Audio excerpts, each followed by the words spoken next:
No one is safe.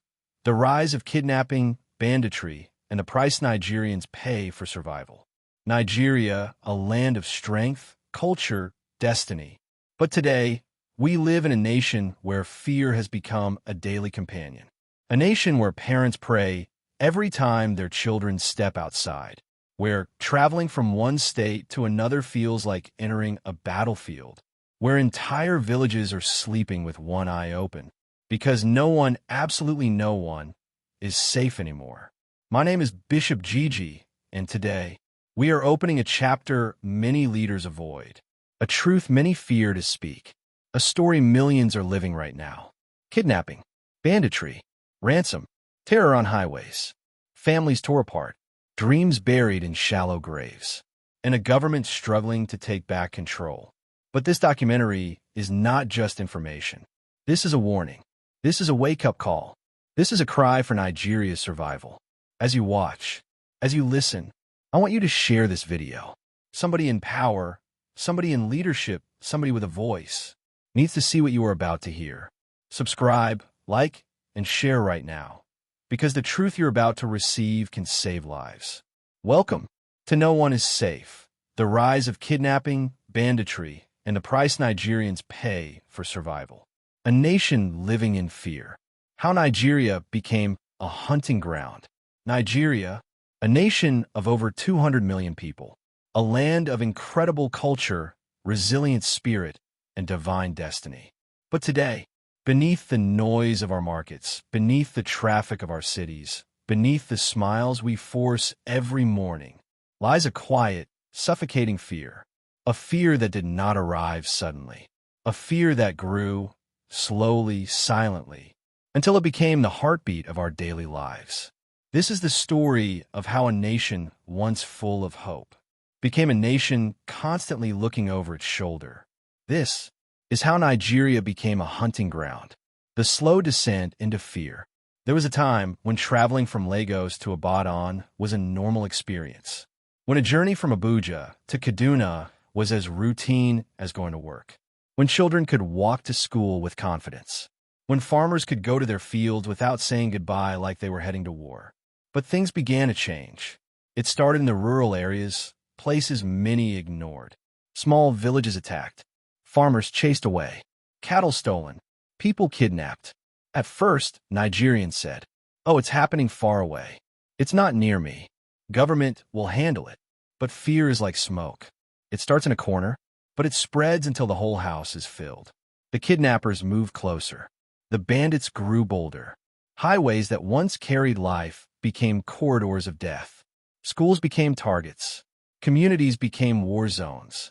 And then the unimaginable began. The turning points that shook the nation. 2014, Chibok. 276 schoolgirls taken in one night. An entire generation watched helplessly. The world tweeted, "Bring back our girls." But deep inside, Nigerians felt something colder. If they can take schoolgirls, who can't they take? That was the first warning. But Nigeria did not know that the darkness was only beginning. 2016 to 2020, the spread. In Kaduna, in Zamfara, in Katsina, in Niger, in the forests of the Northwest, something deadly was growing. Small criminal gangs transformed into armed groups. Armed groups transformed into networks. Networks transformed into armies. They took over forests. They built camps. They formed alliances. They studied government weakness and exploited it. The kidnapping business became profitable. And once blood becomes a business, it never stops. Nigeria's day of horror, the train attack, March 28, 2022. The day many Nigerians will never forget. The day fear became reality. A modern train, Abuja to Kaduna, attacked with explosives. Coaches derailed. Families separated. People killed. Dozens kidnapped. This was not a village. This was not a remote forest. This was not a poor rural path. This was a government-operated train. Protected, guarded, highly secured. Yet, it fell. If a train is not safe, what is? People saw the videos. Passengers crying, dragging themselves out of destroyed coaches. We saw families online begging for help. We heard the kidnappers calling for ransom. A nation that once said it won't reach us, now said it has reached everywhere. The new reality of Nigerians. Today, every Nigerian carries a new awareness, a consciousness of danger, a quiet panic that sits under the heart. Traveling from Abuja to Kaduna, you pray. Driving from Lagos to Benin, you check in with family constantly. Sending your children to school in Kaduna, Niger, or Borno, you hold your breath until they come home. Even in cities like Abuja, Port Harcourt, Lagos, kidnapping has taken new shapes. Inside estates, at bus stops, during short taxi rides, even at workplaces. Parents now tell their children, don't stay out late. Don't talk to strangers. Don't take bike. Call me when you arrive. Share your location. This is not how life should be. But this is how Nigerians live now. We live with fear of the highways, fear of the night, fear of the forest, fear of police, checkpoints, fear of unfamiliar vehicles, fear of silence on the phone when a loved one is traveling. Nigeria has become a place where safety is no longer assumed. It must be prayed for. The psychology of a nation under siege. Fear changes a people. Fear shapes behavior. Fear destroys dreams. Businesses close early. Event centers cancel night functions. Churches hire private security. Schools build walls like prisons. Restaurants lock doors earlier than before. People avoid night travel entirely. Fear has become part of our culture. It dictates how we move, where we go, when we return, what road we take, which house we stay in. This is not just insecurity. This is psychological warfare, and Nigerians are the victims. Real lives affected. Every statistic is a face. A father kidnapped on the Lagos-Ibadan Expressway. A mother taken from her farmland in Benue. A child abducted on her way from school in Kaduna. A pastor kidnapped during church service. An entire village forced to run the night barefoot into the forest. These are not stories. These are lives. And every Nigerian knows someone, or knows someone who knows someone, who has been kidnapped, attacked, robbed, or traumatized. At this stage, fear is no longer news. Fear is our neighbor. The breaking point. There comes a time in a nation's life when the people say, enough. And Nigeria is close to that breaking point. When you cannot farm, you cannot feed a nation. When you cannot travel, you cannot grow an economy. When you cannot send your children to school, you cannot secure a future. When fear becomes normal, nothing else functions. If a nation loses security, it loses everything. Final moments. As we close this chapter, one truth remains. Nigeria did not become unsafe overnight. It was a slow collapse, a gradual decay, a warning ignored, a fire left burning, a wound left untreated. And now, the fire is everywhere. The wound is deep, and a nation is bleeding. But this is only the beginning. To defeat an enemy, you must first understand how it operates. And that takes us to the next chapter. The business of fear. How kidnapping became an industry. Fear used to be an emotion. Now in Nigeria, fear is an industry. A commodity. A marketplace where the most valuable product is a human life. This is the business of kidnapping. 1. The evolution of crime. Kidnapping did not start as a national crisis. It began quietly in the creeks of the Niger Delta. At first, it was a political bargaining chip targeting foreign oil workers. A message to the government, listen to us. But like fire in the dry season, the idea spread. When militants realized that one kidnapped foreigner could bring tens of thousands of dollars, others realized that one kidnapped Nigerian could bring even more. Why risk armed robbery for 20,000 Nigerian nairas when kidnapping could bring 20 million Nigerian nairas? Kidnapping became the fastest growing enterprise in the underworld. 2. The rise of criminal cells. Cut to map of Nigeria highlighting different regions. By 2012, 3 major kidnapping hubs had emerged. The Southeast, masterminds, strategists, urban syndicates. The South-South, ex-militants and riverine networks. The North, bandits expanding operations with a scale never seen before. From roadside abductions, to school raids, to mass hostage-taking, Kidnapping was no longer about individuals. It became wholesale. 3. The economics of kidnapping. Every economy has a structure, even the economy of crime. Today in Nigeria, kidnapping operates like a professional industry. Spotters, people in banks, hotels, parks, neighborhoods, quietly studying targets. They know your salary. They know your movements. They know when you are vulnerable. Negotiators, middlemen who communicate with families, regulate payments, and coordinate ransom logistics. Foot soldiers, armed young men hired for one job: snatch the target. Financiers, powerful figures who never show their faces. They supply weapons, provide vehicles, protect the network. Money launderers, because ransom money must disappear without a trace. This is not random crime. It is organized business. 4. Ransom, the blood money economy. Narrator, ransom payments in Nigeria are now estimated to be in the billions of naira every year. A mother will sell land. A father will empty his life savings. Siblings will borrow from friends and neighbors. Communities will contribute from house to house. All for one mission: bring our loved one home alive. But here's the tragedy. Every ransom paid funds the next kidnapping. Every success encourages the next gang. Every family that pays saves a life today, but unintentionally endangers another tomorrow. Ransom is the oxygen of this industry. 5. Schools turn to hunting grounds. In the North, banditry took kidnapping to a new level. Students, children, became economic targets. Why? Because students guarantee high emotional pressure, fast, negotiation guaranteed payment. From Chibok to Kankara to Kaduna, Nigeria has seen entire schools emptied overnight. Education became a battlefield. Parents began to fear classrooms more than forests. 6. Kidnapping and politics. Behind the scenes, a darker truth lurks.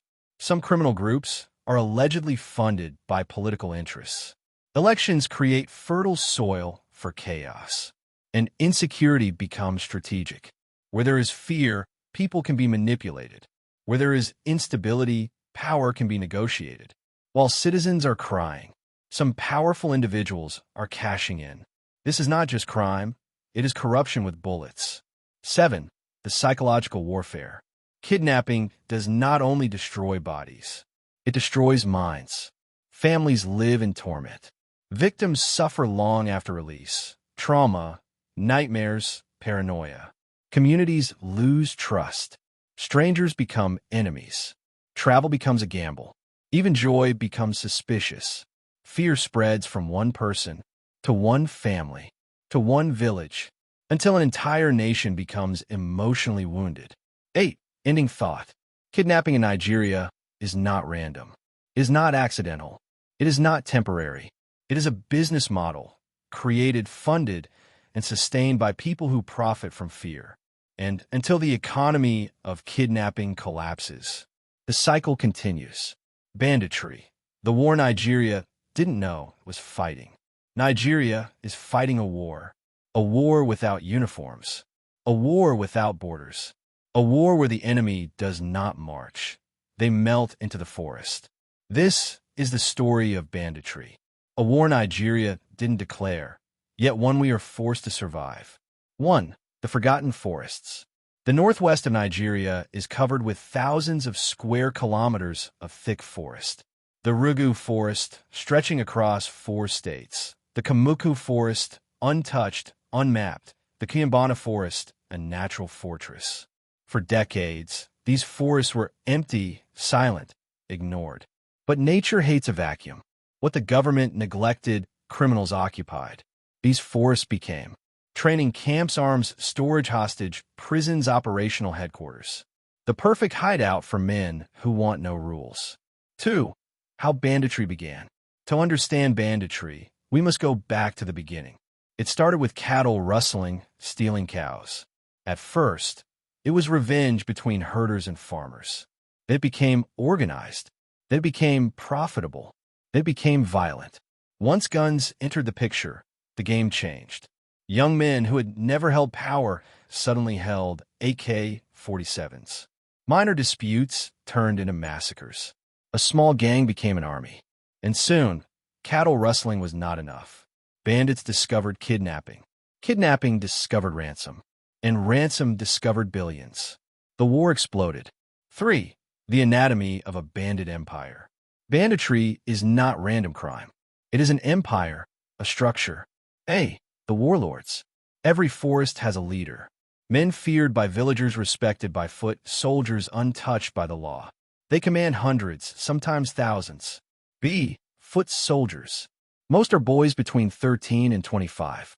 Poor, uneducated, angry, armed. Many were orphans of conflict. Some were forced. Some joined by choice. Some joined to survive. C. Informants. Inside communities. Inside markets. Inside government offices. People who send information to the camps.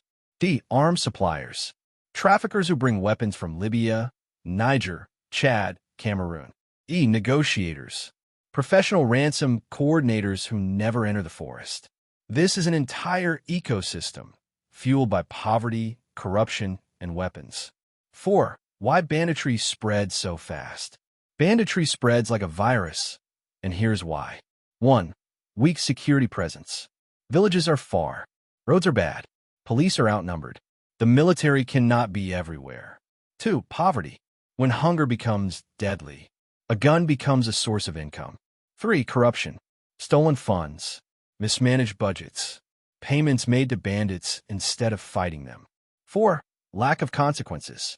In many cases, no arrests, no trials, no justice. Impunity becomes an invitation. 5. Political manipulation. Some powerful individuals benefit from instability. Chaos becomes strategy. Fear becomes leverage. This is why banditry spread from village to village, state to state, region to region, until Nigeria was surrounded. 5. The violent footprint of banditry. Banditry leaves a trail of destruction wherever it goes. Villages burned, homes turned to ash, families separated, entire communities displaced, farmers chased from their land. Nigeria, a country blessed with fertile soil, now suffers food shortages because farmers fear going to their farms. Women kidnapped for ransom and exploitation. Bandit camps have become zones of terror. Children forced to flee at night. Some never return. Some are never found. Banditry is not just crime. It is psychological warfare. 6. The billion naira industry. Every successful kidnapping fuels the bandit economy. Millions of naira. Sometimes hundreds of millions. They buy motorcycles, ammunition, satellite, phones, food, supplies, informants, protection. Banditry created an economy that rivals legitimate industries, except its currency is blood. 7. The government struggle. Nigeria has deployed military forces, police, units, intelligence, agencies, local vigilantes. But the forest is large. The bandits know the terrain. Some local collaborators leak information. And sometimes, politics blocks progress. This is a war with no clear front lines and no clear ending. 8. Final thoughts. Banditry started as a spark. Today, it is a wildfire. A war Nigeria didn't plan for, didn't expect, but must confront. Because as long as the forests remain ruled by warlords, the villages will remain silent. The roads will remain dangerous. And the nation will remain wounded. The victims, stories of those who never returned, and those who came back changed forever. Quiet village at dusk. Wind through trees. Empty homes. Faint church bells. Every statistic has a face. Every headline hides a story. Every ransom payment hides a nightmare. When we speak of Nigeria's insecurity, we must not forget the human cost. The victims. Those who never returned. Those who came back, but were never the same again. 1. The families left behind. In Niger State, 2021, dozens of school children were taken from their classrooms at night. Parents woke to silence. Neighbors called in fear. Phones rang endlessly, but there were no answers. Imagine the mother who waited outside the school gate, heart racing, tears flowing, praying to God for her child's life. Imagine the father who sold his farm and household items to raise ransom money, still not sure his child would survive. This is the reality for thousands of families in Nigeria. Some never see their loved ones again. Some survive, but are forever scarred. 2. The survivor's trauma. A survivor does not simply return home. Some have seen death. Some have been forced to watch others die. Some have been beaten, starved, or threatened. Some are children forced to endure horrors no child should witness. The 2020 Kagera abductions in Niger State. Over 50 students were kidnapped. Some were released days later. Others disappeared. Those who returned were pale, quiet, and shaken beyond words. The trauma does not vanish with freedom. It stays. It follows them into their homes. It follows them into their schools. It follows them into every night. 3. Communities living in fear. Fear spreads beyond families. It infects entire communities. Villages in Zamfara, Kaduna, and Katsina now operate on survival mode. Shops close before sunset. Farmers avoid their fields. Schools remain half empty. Roads are avoided after 6 p.m. And the consequences are catastrophic. Food shortages, disrupted education, economic collapse. The victims are not just the kidnapped. They are everyone who lives in their shadows. 4. Real stories. Pain you cannot ignore. Let's meet some of them. Amina, 14, Kaduna State. Kidnapped on her way home from school. Held for 7 days in the forest. Threatened with death multiple times. Released after her parents paid ransom. But every night, she trembles when the wind blows. Chaik, 32, Niger State. Kidnapped while driving on the Abuja-Kaduna highway. Held in captivity for 3 weeks. Witnessed the death of his co-passengers.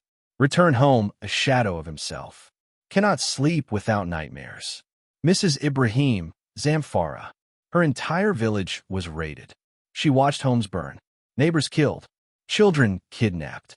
She now lives in another village, always looking over her shoulder. These are real people, not statistics, not numbers, not political talking points. 5. The cost of ransom. Ransom is often the only way to save lives. Families pay millions. Some sell land. Some sell property. Some take loans they will never repay. Yet every ransom paid fuels the system. Every life saved today risks another tomorrow. It is a terrible paradox, and the pain does not end with the money. Once released, victims are often rejected by society. Many cannot return to school or work. Many cannot trust anyone again. The shadow of fear becomes permanent. 6. Children in the crossfire. Children are the most vulnerable. Schools, once safe havens, have become battlegrounds. Chibok, Bethel Baptist, Kaduna. Kagera, Greenfield University. Children kidnapped are forced into forests, threatened with death, used as leverage for money. Even when released, they return traumatized. Difficulty, sleeping nightmares, fear of crowds, fear of strangers, emotional scars that last a lifetime. When a child is kidnapped, an entire generation is affected. 7. The silent victims, those who never return. Some victims never return. Their bodies are never found. Their graves are unknown. Families live with questions and despair. These are the silent victims, the statistics that never make headlines, the pain that never heals, and their absence echoes across the nation. This is the human cost of Nigeria's insecurity. It is deep, it is tragic, it is real. Every abduction, every ransom, every bandit attack leaves scars not just on the body, but on the soul. To understand the problem, we must see it through the eyes of those who survived and those who did not. The response: how communities, security forces, and families are fighting back. Sunrise over a rural village. Sound of distant chickens, wind through trees. Slow drone shot of village perimeters. Nigeria's story of insecurity is a story of darkness. But within that darkness, there is light. There are stories of courage, resilience, and determination. Stories of people who refuse to surrender to fear. This chapter is about the fight, the response to Nigeria's kidnapping and bandit crisis. It is about communities, security forces, and families standing firm in the face of terror. 1. The role of security forces. The Nigerian military and police have been on the front lines. They patrol highways. They track bandit camps. They carry out rescue missions. Example, in Zamfara State, 2021, military forces engaged heavily armed bandits in the forests of Anka. Several hostages were rescued. Bandits were arrested or neutralized. Yet, the challenge is immense. Nigeria's forests are vast, difficult to navigate, and often inaccessible. Bandits move faster than the forces can reach. Sometimes, lack of intelligence, poor communication, or political interference slows the response. But despite these challenges, heroes emerge. Soldiers who risk their lives daily, often underpaid and underappreciated, continue to fight. 2. Vigilante groups and local defense. Where the government struggles, communities have risen. In villages across Zamfara, Katsina, and Kaduna, local vigilante groups patrol the night. Farmers and youth organize themselves into neighborhood watch groups. They guard schools, farms, and main roads. These vigilantes are ordinary citizens, farmers, teachers, traders, armed with determination and sometimes only rudimentary weapons. Some villages have successfully repelled bandits. Others have organized early warning systems using whistles, radios, and community networks. It is a reminder, when the system fails, the people fight back. 3. Families paying the ultimate price. Families are not just victims, they're fighters. Parents have sold property, farms, and businesses to secure ransom money. Siblings have borrowed, begged, and organized community contributions. Some families form support groups, sharing information about ransom negotiation, bandit patterns, and survival strategies. It is a silent battle, a battle fought in whispers and tears. And sometimes it works. Lives are saved, families reunited, but always at a price, emotional, financial, and sometimes moral. 4. Religious and community leaders. Religious and community leaders have played a crucial role in calming fear, guiding families, and providing support. Pastors, imams, and priests provide counseling to survivors. They negotiate with authorities for rescue operations. They mobilize resources for affected families. One example, during the Greenfield University kidnappings, local religious leaders acted as intermediaries between families and authorities. Through prayer, diplomacy, and resource mobilization, some students were released. Faith in Nigeria has become both a shield and a weapon, offering hope where despair threatens to consume everything. 5. Technological and intelligence innovations. Some communities and government agencies are embracing technology. Drones are used to scout forests and highways. Social media alerts help track kidnapped individuals. Mobile apps and hotlines allow rapid reporting of suspicious activities. Even ordinary Nigerians contribute, posting last known locations of abducted individuals, sharing tips, and using community networks to track movements. Technology is not perfect, but has saved lives, and it has shown that a connected nation is a safer nation. 6. Challenges of the response. The fight against kidnapping is not easy. Limited resources, vast terrain bandits, adapting quickly political interference, corruption within the system. All of these hinder rescue operations. Yet, Nigerians continue to fight. Families endure. Communities organize. Security forces press forward. Every rescue is a victory. Every life saved is a triumph. Every village that resists bandits is a statement. Nigeria will not surrender. 7. The spirit of resilience. In the midst of fear, courage shines. Farmers return to fields. Students return to schools. Parents send their children again, despite fear. Communities refuse to be abandoned. This resilience is the heart of Nigeria. A people determined to survive, to fight back, and to reclaim their nation. Nigeria's response is not perfect. The battle is ongoing, and the enemies are still powerful.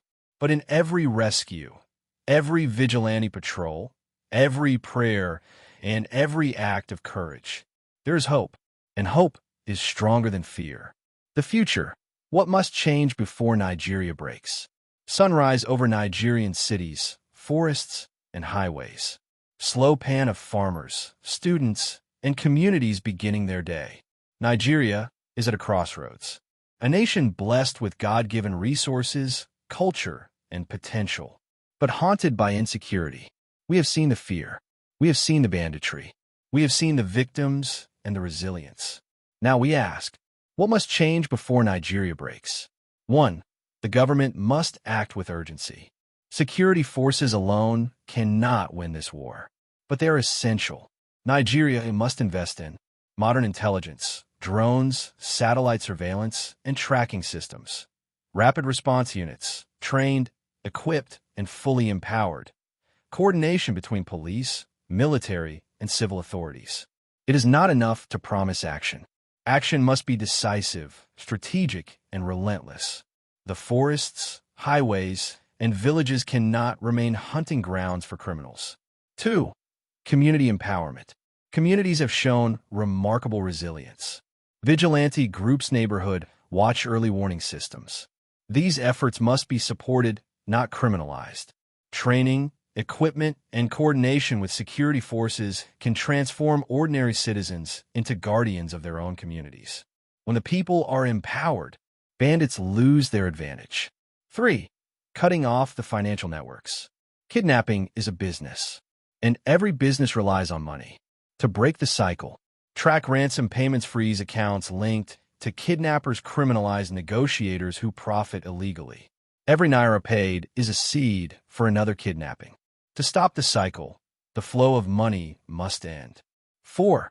Education and social reform. Many young men join bandit groups because they see no alternative.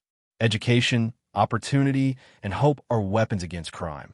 Schools must reopen safely in every region. Vocational training for youth must be widespread. Job creation in vulnerable regions must be prioritized. The root of insecurity is not only weapons and criminals. It is neglect, poverty, and despair. 5. Political will and accountability. Nigeria's leaders must lead courageously. Corruption must end. Promises must be fulfilled. Every report of kidnapping must trigger immediate action. No one can fight this alone. The people need leaders who will choose life over politics, justice over compromise, and action over words. 6. The role of faith and unity. Faith is a weapon in Nigeria's fight for survival. Churches, mosques, and religious leaders unite communities. Prayer provides hope. Guidance gives strength.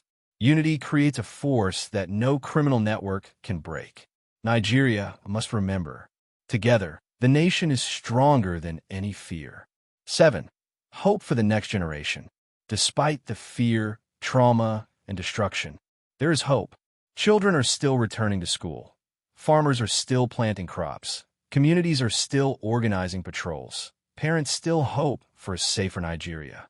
These acts of courage, small but persistent, are the heartbeat of the nation. Hope is not passive. It is active. It is demanding. It fights for life, and it will prevail if nurtured. 8. Closing and call to action. Nigeria's insecurity is not a story of despair. It is a story of warning and a call to action. The nation can heal. The forests can be cleared of bandits. The highways can be safe. The victims can find justice. The future can be rebuilt, but it requires courage, leadership, community, faith. And you, the citizen, have a role too. Like, share, and subscribe so this message reaches everyone. Share awareness. Pray. Support. Organize. Fight fear with action. Nigeria's story is not finished. And with determination, faith, and courage, the next chapter can be written in freedom, safety, and hope. Nigeria is bleeding, but Nigeria is not dead. Our people are crying, but our people are not broken. We have survived dictatorships, wars, poverty, and we will survive this storm too. But survival requires action. It requires courage. It requires unity. Today, you heard the truth. You saw the pain. You felt the weight of insecurity on millions of families. Now I am asking you, do not let this video end here. Share it. Comment. Raise awareness. Speak up.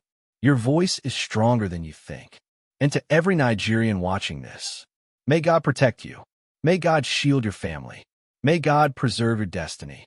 And may the blood of innocent Nigerians not be in vain. This is Bishop JIJI saying, stay alert, stay prayerful, stay united, and never stop fighting for safer Nigeria. Until the next episode, God bless you, God bless your family, and God bless the Federal Republic of Nigeria.